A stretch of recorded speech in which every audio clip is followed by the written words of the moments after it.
Seiring dimulainya pembelajaran tatap muka terbatas, pemerintah Kota Palembang mempercepat upaya vaksinasi anak dan remaja usia 12 tahun ke atas.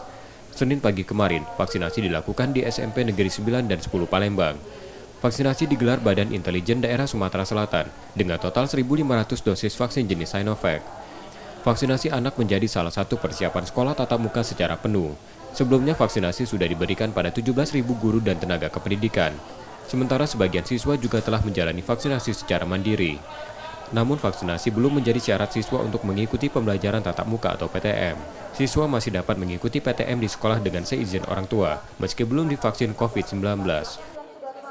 Jadi pelaksanaan vaksinasi ini sendiri secara bertahap akan kita laksanakan. Mana-mana sekolah yang sudah melaksanakan vaksinasi, tentu harapan kita betul-betul nanti bisa segera sekolah tatap muka.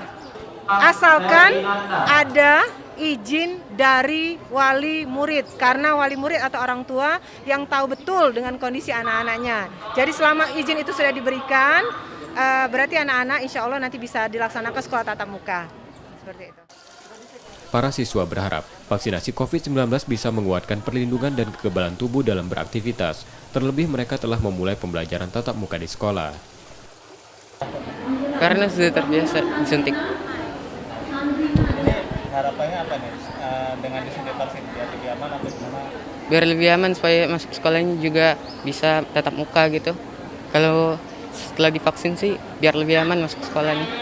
Biar terlindungi juga dari kekebalan tubuh. Vaksinasi siswa Bina Sumsel selanjutnya akan berlangsung di daerah lainnya, seperti Muba dan Ogan Komering Ulu, dengan target sasaran 1.500 dosis per hari.